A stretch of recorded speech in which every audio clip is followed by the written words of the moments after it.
Hola, ¿qué tal? Estamos ante una de las peores sequías de la última década. El año hidrológico que acaba de terminar fue uno de los 3 más secos en 60 años en España.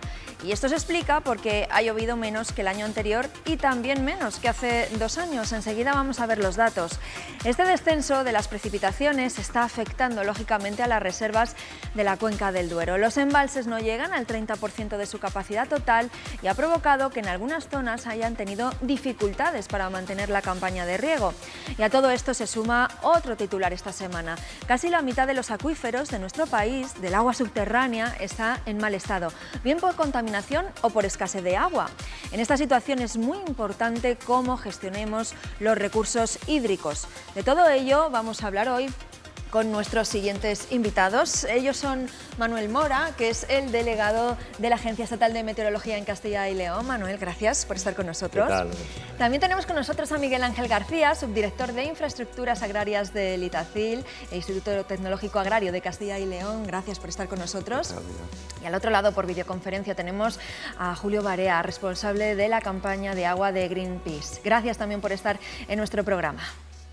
Buenos días, ¿cómo estás? Bueno, pues vamos a ponerle cifras a esa caída de las precipitaciones. ¿Cuánto ha llovido y cuánto es en comparación con otros años? Eduardo, sitúanos un poco. Pues como avanzabas hace un momentito, ha sido uno de los años más secos desde que hay registros. Vamos a aclarar primero, si les parece, de qué hablamos cuando nos referimos al año hidrológico. Hablamos de ese periodo del año que va del 1 de octubre al 30 de septiembre. En este último año se ha contabilizado en España una precipitación media de 473 litros por metro cuadrado. Eso es un 26% menos del valor normal, que son 635 litros. Ha faltado, por tanto, más de una cuarta parte de la lluvia esperable un año normal. Esto ha situado este año hidrológico como el tercero más seco de toda la serie histórica, o dicho de otra manera, en 61 años, solo 2005 y 2012 fueron peores, más secos. En nuestra comunidad autónoma, este ha sido el año de la peor sequía de la última década. Ha llovido un 23% menos de la media de los últimos 10 años, 361 litros por metro cuadrado frente a los 484 del año anterior y a esos 513 de hace 2 años. En la última década, el año más lluvioso fue el 2019, entonces cayeron 531 litros, 200 menos que este año hidrológico que acaba de terminar. Bueno, pues tomando como referencia estos 3 últimos años, vemos cómo ha habido un descenso de las precipitaciones.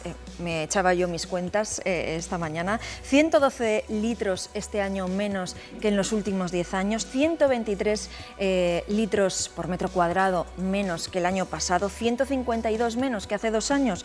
No sé si esto debería asustarnos, Manuel. Bueno, en primer lugar hay que decir que las cifras que manejamos nosotros son ligeramente diferentes a las ofrecidas. Nosotros realizamos unos cálculos promediados para toda Castilla y León y en ese sentido la precipitación de este año hidrológico que ha terminado recientemente, el valor medio ha sido de 406 milímetros. Esto está un 34% menos de lo que es habitual, que son 616, ¿no? Respecto a la serie histórica, pues sería el segundo año más seco, detrás de 2004-2005, cuando el déficit fue del 36%. Y luego también matizar que hay diferencias regionales, ¿no? Castilla y León es una región muy extensa, una diversidad climática muy amplia, la orografía determina las precipitaciones y en ese sentido pues el déficit ha sido en torno al 20-25% en puntos de la cordillera cantábrica, el sistema ibérico y parte del este del sistema central, y luego por provincias, también un valor medio por provincias. La provincia de Zamora ha sido la que ha tenido el déficit mayor, en torno al 45%, y luego ya en torno al 38%, por ejemplo, Valladolid, Palencia, Salamanca, León el 34%, Soria el 33%, y ya valores inferiores al 30% tendríamos Burgos con un 28%, Ávila un 27% y un 21% en Segovia, que ha sido donde ha sido menor ese... Pero aunque las cifras sean diferentes, sí que se está notando esa reducción de las precipitaciones en los últimos años. ¿Hay una tendencia? Efectivamente, hay una tendencia desde el año 61 que realizamos los cómputos en Castilla y León. Hay una tendencia a disminución de precipitación en torno a un 8 o un 10% desde los años 60, y también estacionalmente es más notoria en el mes en la estación en invierno y también en verano, ¿no? Y además coincide un poco con las proyecciones climáticas que apuntan a esa disminución de precipitaciones en los años futuros, y también que será esa disminución más notable en los meses de verano. No sé si hay modelos que puedan predecir lo que va a pasar, ¿no?, en este año hidrológico en el que acabamos de entrar, pero no sé, ¿cuál es la previsión que se maneja? Bueno, en primer lugar hay que decir que las predicciones estacionales son muy diferentes a las predicciones a corto plazo o a medio plazo, que el grado de fiabilidad es muy alto, ¿no? Estas predicciones estacionales son por consenso, se utilizan modelos globales de centro de producción del clima, que hay en torno a 14, también modelos empíricos, también drivers o conductores, por ejemplo el índice de la oscilación del Atlántico Norte, que condicionan el tiempo estacional, el clima estacional. Entonces estos pronósticos estacionales son poco fiables en nuestras latitudes. La pericia es mayor en zonas tropicales, pero en latitudes medias es bastante baja. En ese sentido, pues bueno, la predicción por consenso, teniendo en cuenta todo este tipo de modelos que hay, pues apuntan a que el trimestre octubre, noviembre y diciembre la probabilidad de que sea más seco que lo habitual es de un 45% y de que sea normal un 35% y húmedo un 20%. Es decir, que hay una mayor probabilidad de que sea seco en el oeste de Castilla y León, y en el resto de Castilla y León pues los escenarios son equiprobables, es decir, que hay la misma probabilidad de que sea seco, húmedo o bien normal. O sea que vamos a sacar poco el paraguas en los próximos meses. ¿Podemos decir entonces que este ha sido un año más seco de lo habitual? Yo no sé si estas sequías que son cíclicas observan que se están dando estos episodios cada vez con más frecuencia. Bueno, una de las conclusiones del IPCC, del Panel Intergubernamental de Expertos del Cambio Climático, es que los periodos secos hay una tendencia a que sean cada vez más largos, que disminuya el número de días de precipitación, y por tanto, pues bueno, habrá que tener en cuenta que hay pues una mayor probabilidad de que ocurran periodos de sequía. Pero bueno, a lo largo de los años la sequía es algo recurrente, se produce no con una periodicidad exacta, pero es algo que bueno, pues lo tenemos incorporado al clima de Castilla y León. Ese descenso de lluvias influye, bueno, pues lógicamente en las reservas de agua, en la cantidad de agua embalsada. Vamos a fijarnos ahora mismo en los datos que nos hemos encontrado en la comunidad. Eduardo. Sí, vamos a actualizar a esta misma semana en curso cómo están las reservas de agua en la cuenca del Duero, sin contar con el agua que está embalsada para uso hidroeléctrico. Solamente para consumo están así, como van a ver a continuación. Hay 803 hectómetros cúbicos y no es ni un 30% de los 2.800 de capacidad total. Son 13 puntos menos que hace exactamente un año, y también son 24 hectómetros menos que la semana anterior. Y hay mucha diferencia, como decían los invitados, entre los embalses del norte y del sur de la comunidad. Los de San José en Valladolid y Villagonzalo y Águeda en Salamanca están al 90 o 100%. En cambio, los de Villameca y Barrios de Luna en León o Requejada en Palencia no llegan ni al 10% de su capacidad. Bueno, pues gracias, Eduardo. Por cierto, que la Confederación Hidrográfica del Duero asegura que, a pesar de la situación, pues se ha garantizado el agua para atender la demanda. La campaña de riego se ha desarrollado con relativa normalidad en algunos sistemas, como el Órbigo, Esla, Valderaduey, Arlanzón, Alto Duero, Riaza, Adaja y Tormes. Pero otros han tenido, bueno, pues serias dificultades, como por ejemplo el sistema Tuerto, Carrión y Tera. Y alude también en ese informe la CHD a la ineficiencia de algunos sistemas de regadío sin modernizar. De ahí la importancia de paliar los efectos de la sequía con una mejor gestión del agua. Y ahí, bueno, pues le vamos a preguntar a Miguel Ángel, ¿cómo son los sistemas de regadío en Castilla y León? ¿Cómo podríamos calificarlos? Bueno, actualmente en la cuenca del Duero, siempre nos referimos a la Confederación del Duero, aproximadamente tenemos unas 540.000 hectáreas, de las cuales 360.000 son con aguas superficiales y el resto con aguas subterráneas. Desde la Consejería de Agricultura, Ganadería y Desarrollo Rural estamos haciendo un esfuerzo muy importante en precisamente modernizar estas instalaciones. Actualmente me preguntabas que cómo están los sistemas. Bueno, hemos modernizado del orden de 120.000 hectáreas en colaboración con los agricultores y también, como no, con la Administración Central, donde ellos aportan una parte importante, los regantes aportan una parte y otra parte aporta la Junta de Castilla y León. Y esto está incluido dentro de un marco de actuación, de financiación y un marco de actuación de lo que llaman el PDR de Castilla y León 2014-2020, que bueno, tiene unas ampliaciones que tampoco... Y bueno, yo diría que están evolucionando positivamente, o sea, los regantes han hecho de aguas superficiales, han hecho un importante esfuerzo y bueno, creen en estos sistemas. Sí, que hay que hacerlos, sí, hay que hacerlos para luego gestionar el agua de mejor manera y para ahorrar, ¿no? Sí. Y de todos esos proyectos que están llevando a cabo, no sé, pónganos un ejemplo para que, bueno, pues los que no estamos familiarizados con eso, bueno, pues que nos ayude a entender un poco mejor en qué consiste esa modernización. Lo que consiste la modernización, para los que no estéis familiarizados, es cambiar el sistema de distribución de riego por una parte y luego hasta nivel de parcela, y luego a nivel de parcela mejorar también la eficiencia con uso de tecnologías, digámoslo así, ¿no? ¿Tecnologías de qué tipo, por pues ejemplo? Por ejemplo, herramientas de toma de decisiones a los regantes, como nosotros, por ejemplo, utilizamos o damos información a los regantes a través de un sistema de asesoramiento que se llama Inforriego, que colaboramos precisamente con la EMET, donde nos aporta información de posible precipitación semanal, y con esos datos, por los regantes y las comunidades de regantes, pues pueden optimizar el uso del agua, ¿no? Para activar, me imagino, ese sistema, o sea, para regar o no, en función de si ha llovido o no, por ejemplo. Por ejemplo, en concreto el dato que da la EMET, pues te dice, imagínese que se mira hoy la predicción y dice, pues va a llover el jueves, pues hace en función de su rotación de cultivo y lo que, con unos cálculos empíricos que tiene la aplicación, pues te dice lo que puede regar.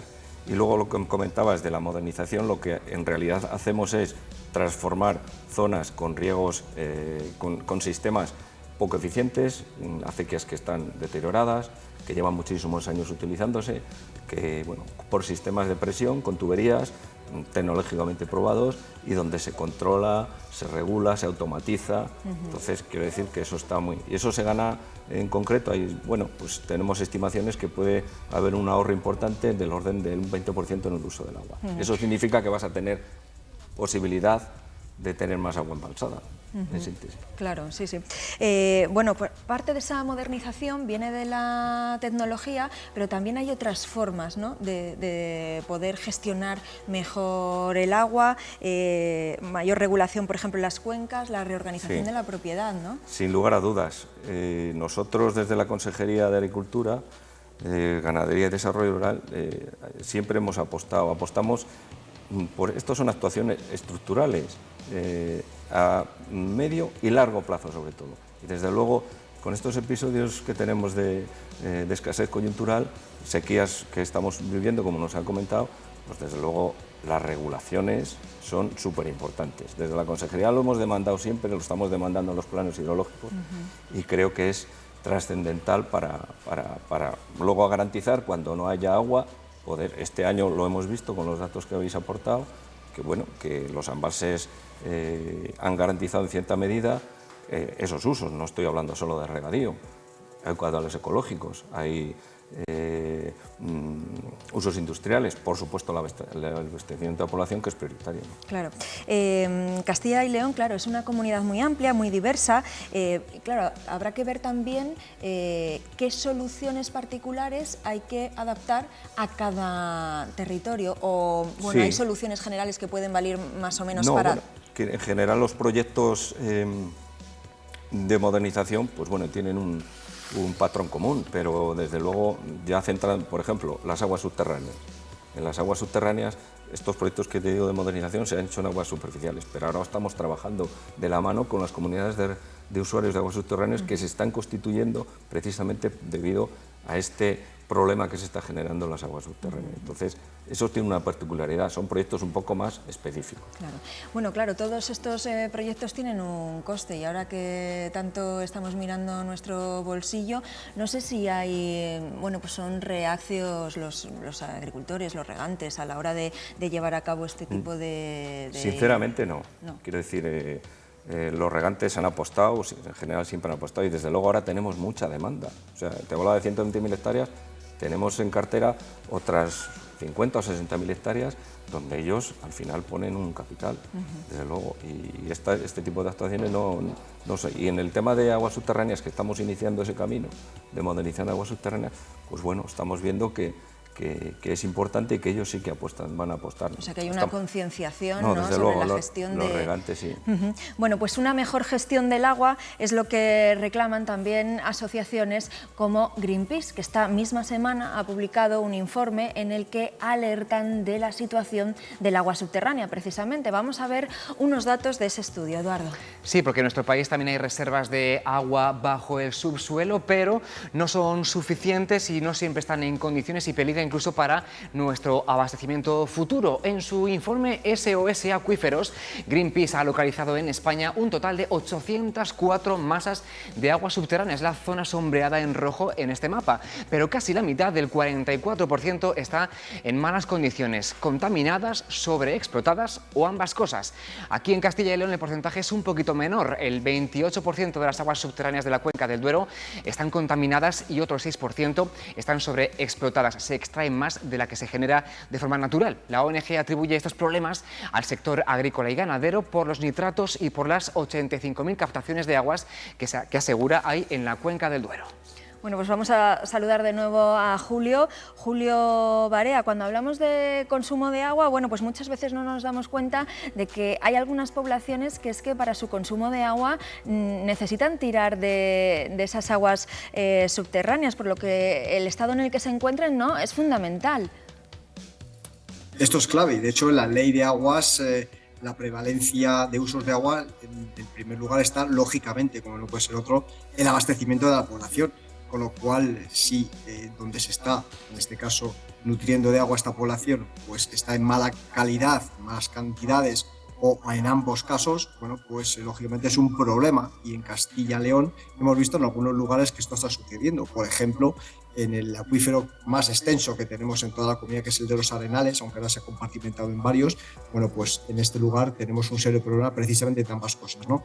De sobreexplotación, es decir, que hemos retirado de allí mucho más agua de la que se recuperaría de forma natural, y de contaminación, en este caso por movilización pues de unas sales, en este caso de arsénico y otros nutrientes también debido a la agricultura, bueno, pues que no permiten que se pueda utilizar esa agua si no se hace pues un tratamiento pues bastante intensivo y caro. Julio, no sé si le voy a pillar ahora en los datos, pero han calculado en la cuenca del Duero, aquí por ejemplo en Castilla y León, ¿cuántas poblaciones dependen de esas aguas subterráneas, por ejemplo, para el consumo? Bueno, el dato concreto para Castilla y León no lo tenemos, pero sí el dato que nos da el propio Ministerio de Medio Ambiente es que nos está diciendo que el 30% de la población española, lo cual podemos más o menos extrapolar, que esos son bastantes millones de personas, bueno, pues dependen única y exclusivamente de un suministro de aguas subterráneas. Esto lo que nos hace prever es que si no cuidamos estas aguas, estamos viendo que ni siquiera sabemos, fijaros, porque acabáis de dar, por ejemplo, las reservas de agua que tenemos embalsada en superficie. Esto pues semanalmente se conoce este dato, pero ¿sabemos realmente, o nos da el Ministerio, que nos deberían dar a través de las confederaciones, cuánta agua embalsada tenemos bajo nuestros pies? Este dato no lo conocemos. El único sitio donde se conoce esto es en las Islas Baleares. Bueno, pues en el resto de la península no se sabe este dato, no sabemos cuánto agua tenemos, y luego pues tenemos una red deficiente, vamos a decirlo así, para poder medir precisamente el agua que tenemos. De hecho, una de las denuncias que hacemos en este informe es que prácticamente un cuarto de las masas de agua en nuestro país no tienen lo que se llama un piezómetro, que es simplemente un pozo donde se podría medir de forma pues bastante certera y segura cuál es el nivel de agua de ese país. Claro, Julio, deberíamos conocer ese dato del agua que tenemos bajo tierra. Me imagino que también, bueno, pues por interés egoísta de si tenemos en el futuro un problema de agua, saber con qué reservas contamos, ¿no? Absolutamente, y sabemos que vamos a tener un problema de agua, y en Castilla y León, bueno, no es como otras comunidades autónomas en la cual podremos echar mano, pues por para abasteciendo de esas desaladoras, porque no tenemos costa, no tenemos mar, con lo cual aquí tendremos que echar mano sí o sí, porque ya no nos tendremos agua suficiente en superficie, de esos acuíferos, de esas magníficas reservas estratégicas. Y lo que nos va a pasar, como pasa en otras regiones también de nuestro país, bueno, pues es que nos vamos a encontrar con la desagradable sorpresa de que es que el agua que íbamos a echar mano de ella no está, porque ha sido sobreexplotado ese acuífero, se ha sacado de forma irregular e ilegalmente este agua, o, lo que es aún peor, está contaminada. Esto pues también es una auténtica desgracia, con lo cual, fijaros la importancia de conocer bien, de conocer mejor el estado, la situación, el volumen, el control químico de estas aguas. Bueno, pues es fundamental saberlo, y es algo que no se está haciendo de forma lo suficientemente diligente o lo suficientemente precisa para tener esto. Y en esa contaminación de esos recursos que están bajo nuestros pies, antes el compañero citaba algunos, pero ¿qué causas hay detrás de esa contaminación, Julio, que nos puedas profundizar más en el tema? Pues las principales causas, no solo en Castilla y León, por supuesto también porque es una comunidad autónoma también muy agrícola y ganadera, pues es precisamente esto, ¿no? La agricultura y la ganadería, pero no como la que conocemos de toda la vida, que hemos tenido agricultura y ganadería durante milenios, vamos a decir así, ¿no? Sino hemos optado por un nuevo modelo de agricultura muy intensiva, muy industrializada, al igual que con las granjas, con las macrogranjas, estas que no existen, ¿no? Bueno, pues efectivamente hay unas cuantas y pues produce unos impactos muy significativos. Y el primer impacto, no sé si somos conscientes de cuál es que nos estamos cargando, nos estamos eliminando del mapa pues a esa agricultura tradicional, a esa agricultura familiar, a esa agricultura temporal, a todas esas personas que viven realmente del campo, porque hemos detectado que muchas de esas explotaciones absolutamente industriales y intensivas, pues incluso son fondos de inversión extranjeros que están invirtiendo, no tanto quizás en Castilla y León, pero en otras regiones ya lo estamos viendo, están invirtiendo pues eso, en sacar productos hortofrutícolas pues para la exportación, porque pues tiene unos importantes réditos económicos, sin importarle absolutamente nada lo que está pasando en el territorio. Y aquí, bueno, pues muchos agricultores y agricultoras con los que hemos hablado nos están diciendo que en pocos años se van a ver abocados y abocadas a cerrar sus explotaciones, porque es imposible competir, incluso tener los recursos que estos grandes corporaciones tienen pues para cultivar y para criar todos estos años. Miguel Ángel, ¿y qué se puede hacer para frenar esta situación a nivel particular, a nivel de ciudadanos, pero también, que me imagino que es lo más importante, a nivel pues, de administraciones públicas, ¿no? ¿Qué es con lo que hay que contar?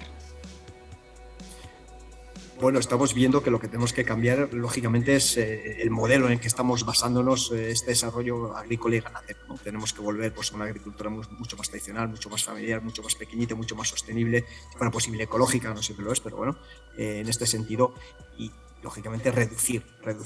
Ya nos están diciendo los expertos, hace muy poquito el Foro Mundial del Agua pues ya nos está diciendo cómo hemos sobrepasado los límites naturales de recuperación del agua. Estamos muy por encima de los niveles que podemos consumir de agua. Lo estamos viendo ahora mismo, pero fijaros con lo que nos están contando los expertos en cambio climático, es que vamos a tener aún menos agua de la que tenemos ahora mismo, con lo cual no la podemos inventar, no la podemos sacar de cualquier parte, con lo cual tenemos que adaptarnos. Esto es lo prioritario, sobre todo adaptarnos pues, para no tener un cataclismo. Necesitamos la agricultura, necesitamos la ganadería, claro que lo necesitamos, pero tiene que ser de otra manera, mucho más adaptada al nuevo clima y a las nuevas condiciones, porque si no vamos directos hacia un desastre. Claro, y en eso también, ¿no? Que antes estábamos hablando con Miguel Ángel, esa mejora de las infraestructuras que ya hay, esa modernización, por ejemplo, de los sistemas de regadío, pues eso también podrá influir y, bueno, pues parar eso, ¿no? Julio. Sí, efectivamente, claro, tenemos que apostar pues mejorar las canalizaciones, las pérdidas, optimizar los recursos que tenemos, optimizar también pues los cultivos que estamos implantando en la región, pero no se nos olvide, porque muchas veces lo que se ha utilizado después de la modernización del regadío es para seguir aumentando los regadíos, no se nos olvide, no para esos retornos, sino para esos caudales ecológicos y para mantener pues, el buen estado de nuestros ríos y nuestros embalses. Esto al final ha sido una pequeña trampa y lo estamos pagando y lo estamos viendo, ¿no? Y ahora cuando deja de llover, pues unas pocas semanas, unos escasos meses, pues tenemos gravísimos problemas precisamente, ya no solo de abastecimiento para el regadío, sino incluso para las poblaciones. Julio Barea, responsable de campaña de agua de Greenpeace. Gracias, Miguel Ángel García, subdirector de Infraestructuras Agrarias de Itacil, y Manuel Mora, delegado de la EMET de Castilla y León. Muchísimas gracias a los tres por haber arrojado algo de luz a este asunto. Ante esta situación hay que destacar pues la importancia de realizar pues un consumo responsable y una gestión eficiente de un recurso tan valioso y escaso como es el agua. Depende de nosotros. Hasta aquí nuestro programa. Mañana más, les espero. Que pasen un buen día. Adiós.